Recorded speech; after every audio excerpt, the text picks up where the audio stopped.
Seventh question.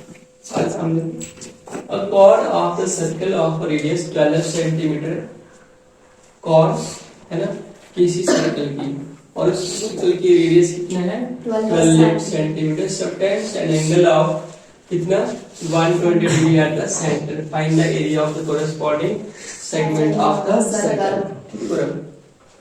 अब क्या हुआ ना लास्ट टाइम जो हमने इससे पीछे वाला क्वेश्चन प्रीवियस क्वेश्चन किया वो क्वेश्चन और ये क्वेश्चन लगभग सेम ही है। उसमें एंगल कितना था 60 डिग्री और यहाँ पे कितने हैं 120। अगर 60 रहता तो मैंने आपको बोल देना था खुद से करो सेम, बट एंगल हो गया 120, एंगल चेंज हो गया। इसका मतलब ये इक्वेटर ट्रायंगल भी नहीं रही अब और राइट एंगल ट्रायंगल भी नहीं है। तो इसका मतलब ना तो इक्वेटर ट्रायंगल का फार्मूला यूज होगा और ना ही राइट एंगल ट्रायंगल का। तो अब थोड़ी दिक्कत है, कोई बात नहीं, इसको भी कर लेते हैं। चलिए पहले हम समझते हैं, ठीक है। पहले फिगर ड्रॉ करते हैं। ये आया सर्कल, सेंटर का ले लेते हैं। मान लेते हैं यहाँ पे एक हमारे पास कॉर्ड है, नाम है ए बी। कितनी लेंथ है हमें नहीं पता, इधर है। यहाँ पे सेंटर के साथ जो एंगल बन रहा है वो कितना है, यहाँ से 120 है। कितना बचे समझ लिया आप लोग। अब क्या करना है हम लोगों ने लिख दे रहे हैं। अब देखो रेडियस कितना है 12 है, तो वो ये जो है वो 12 सेंटीमीटर होता है।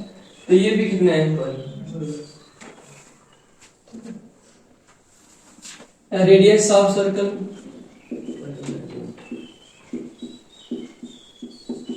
है ना इक्वल्स टू 12। उसके बाद एंगल मेड बाय कॉर्ड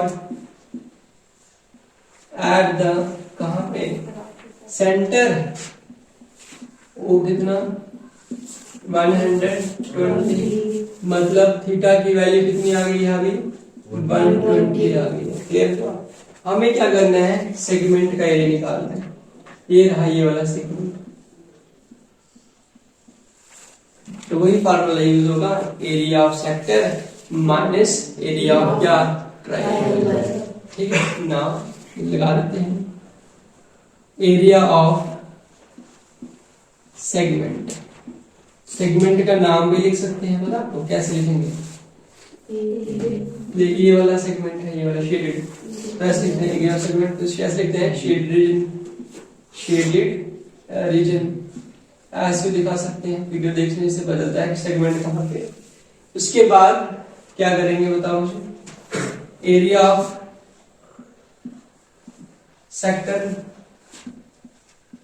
नाम लिख देंगे। इसका मान लो क्या हो गया P है, तो लिखेंगे A O B P A O B P A minus area of triangle कौन सी वाली ए ओ बी। अब मान लो ये आपके पास कौन सी क्वेश्चन है फर्स्ट। अब ट्रायंगल ए का कंक्लूजन निकालने के इसमें किस तरह से एरिया जो है वो निकल सकता है वो लिखेंगे। इन ट्रायंगल कौन सी वाली ए ओ बी ड्रॉ कर लेते हैं, है ना। B D perpendicular, sorry OD लिखते हैं, OD perpendicular on A B. हमने लिखा कि यहाँ पे ड्रॉ करते हैं। ये देखो यहाँ पे मान लो कि ये पॉइंट कौन सा आ गया, नीचे लिख देता हूँ ओ डी है ये वाला, है ना। परपेंडिकुलर है तो ये भी 90 होगा, तो ये भी क्या होगा 90 होगा। अगर ऐसा है तो समझाइए रोहित, ये आई पक्का ठीक है। अब देखेंगे हमने लिख दिया परपेंडिकुलर है। अगर ऐसा है तो इसका मीनिंग ये हुआ कि एंगल कौन से वाला ओ डी बी और ओ कौन सा वाला डी ए, दोनों के दोनों कितने होंगे 90। इस तरफ का भी 90 और इस तरफ का भी 90। उसके बाद आल्सो हम लिख सकते हैं यहाँ पे कि ओडी जो है वो ओडी के बराबर है। ऐसा क्यों? क्योंकि ऐसे करते हैं, आल्सो इन ट्रायंगल कौन सी वाली? दो में चलते हैं, O D A, and triangle कौन सी वाली बचे? O D B. बी गेट, पता कौन सी ट्रायंगल ली है? ओ डी ए ये वाली और ओ डी बी ये वाली। सर क्यों? क्योंकि मुझे इनको क्या करना है? कॉन्ग्रुएंट करना है। क्या करना है मुझे? ओके, तो देखो मैं लिखूंगा ओडी जो है वो ओडी के ही बराबर है क्योंकि ये कॉमन है दोनों में। उसके बाद ओ ए जो है वो क्या है? ओ बी के बराबर है। बताओ क्यों? क्या लिखेंगे? Radii of same circle. Okay ठीक है। उसके बाद हमारे पास थर्ड थिंग जो एंगल है वो लिख दो। एंगल कौन सा वाला? ओ डी ए जो है एंगल ओ डी बी के बराबर है। ईच कितना बचे? 90 डिग्री। ऐसा है तो ट्रायंगल ओ डी ए क्या हो गई? कॉन्ग्रुएंट हो गई ट्रायंगल ओ डी बी के बाय रूल कौन सा लग गया? R H S congruency rule. अगर ये दोनों ट्रायंगल्स कॉन्ग्रुएंट हैं तो इनके कॉरेस्पॉन्डिंग पार्ट्स क्या होंगे? बराबर। ठीक है, तो मुझे करना है ये एडी को इसके बराबर, इस वाले के बराबर। तो उसके लिए मुझे यहां से देखना है कहां पे? एडी। देखो एडी इक्वल्स टू, यहां से लेंगे तो क्या बनेगा? बीडी। एडी जो है वो किसके बराबर है? बीडी के बराबर है। ये कैसे बना? By C P C T. Okay ठीक है। बट अगर हम पूरी ए बी की बात करें तो ए बी किसके बराबर है? पहले वो देखो ए बी, हाँ किसके बराबर है? A D plus B D के बराबर है। समझेंगे आप लोग? अगर इसको हम ऐसे भी तो लिख सकते हैं बी को, ए डी की जगह पे बी डी लिख दो। क्या लिखते हैं? बी डी प्लस है बी डी, तो ये कितना हो गया? 2 टाइम्स बी डी हो गया। कितना हो गया बच्चे? 2 टाइम्स बी डी। और सपोज करो ये आपके पास कौन सी इक्वेशन है? क्योंकि हमारे पास बी डी है ही, जब मैं बी डी निकालूंगा तो हमारे पास आंसर आएगा। अब समझाइए? अब देखो आंसर आएगा।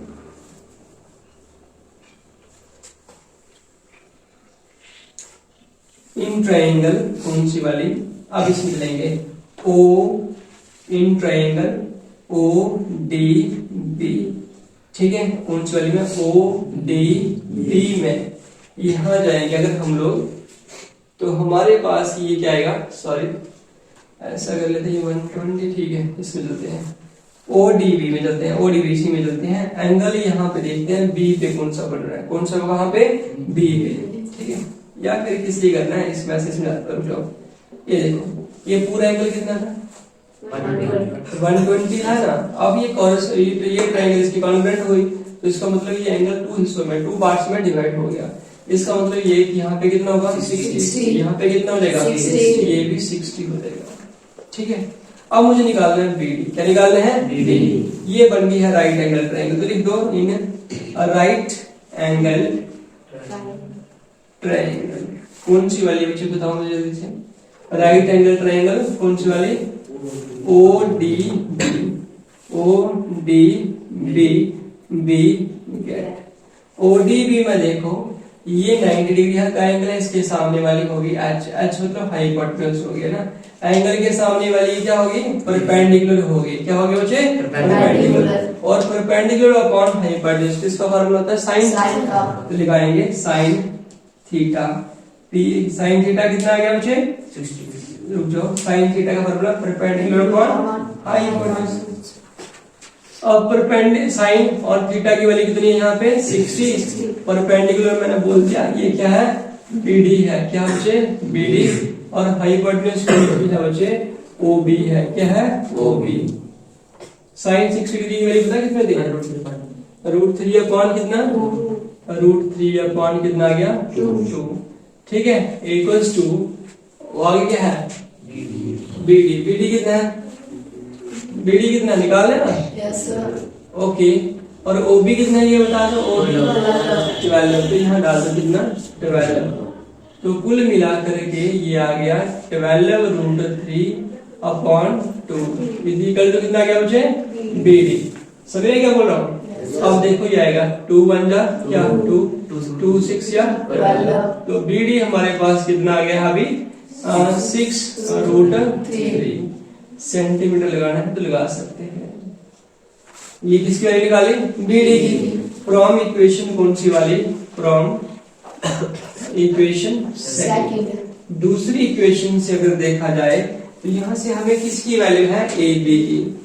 AB इसके बाद रहेगा 2 टाइम्स राइट 2 टाइम्स क्या है BD तो आप लोग लिखेंगे BD तो ये आएगा 2 टाइम्स 6√3 2 6 या 12√3 और ये क्या हो गया। चलो बच्चों को बता यहाँ तक पहुंच गए। ये हमारे पास निकल गया है AB लेकिन अब हमें साथ में चाहिए OD। अब हमें क्या लेना है OD। सर ने बोला कि ये बेस ये परपेंडिकुलर है ये हाइपोटेन्यूज है तो ये क्या होगा फिर ये क्या होगा बेस। इसको निकालना है तो हम लगाएंगे फार्मूला cos क्या थीटा B/H cos कितना बचे 60 डिग्री और बेस का कितना है यहाँ पे देखो OD कितना है बचे OD ठीक है। हाइपोटेन्यूज कितना है OB और cos 60 डिग्री की वैल्यू पता कितनी है cos 60 डिग्री। क्यों देख के बता रहे हो नहीं पता आपको देख के तो नहीं चाहिए मुझे। cos 60 की वैल्यू कितना बचे 1/2 ठीक है। OD कितना देखो यहाँ पे OD तो फाइंड करें ना आप कुछ नहीं बोल रहे हो। और यहाँ क्या OB कितने हैं ठीक है बच्चे। ये आ गया इसके साथ 12/2 इक्वल्स टू OD ठीक है। तो ये कितना आ गया 6 इक्वल्स टू OD मतलब OD कितना आ गया आपके पास 6 सेंटीमीटर। सर आपने ये AB भी निकाल लिया और OD भी निकाल लिया इसका करेंगे क्या 4 डालेंगे नहीं। इस ट्रायंगल का एरिया निकालने में फार्मूला लगा दूंगा 1/2 बेस इनटू एल्टीट्यूड। इसका मतलब जो मुझे चाहिए वो मिल गया होगा सॉल्व कर लिया है। अब हम जाएंगे फर्स्ट इक्वेशन में। कहा जाएंगे बच्चे फर्स्ट इक्वेशन में तो लिख देंगे यहाँ पे फ्रॉम इक्वेशन कौन सी वाली from equation first be get. पहली इक्वेशन से हमें क्या मिल रहा है वो लिखने हैं क्या एरिया ऑफ किसका बताओ सेगमेंट। यही निकालना था ना इक्वल टू सेगमेंट का निकालने के लिए हम लगाया था सेक्टर का। सेक्टर का पता है क्या theta by 360 into pi r square minus 1/2 area of triangle था ना 1/2 बेस क्या है इसका बचे AB क्या है बचे AB और एल्टीट्यूड क्या है यहाँ से परपेंडिकुलर क्या है OD क्या है OD। थीटा की वैल्यू 120 और यहाँ पे कितनी 360। पाई की वैल्यू बोला 3.14 और रेडियस कितना बचे 12। इसका करना है स्क्वायर माइनस 1/2 AB कितना निकाला देखो जल्दी से AB 12√3 कितना निकाला बच्चे 12√3 और OD कितना निकला है देखो 6। करेंगे इसके बाद आप कर पाएंगे कि नहीं कर पाएंगे बताओ मुझे कैलकुलेट कर लेंगे यस सर ठीक है। समझ गया मेन चीज था कि ट्रायंगल का एरिया कैसे निकालना है ठीक है वो चीजें थी नोट कर लो।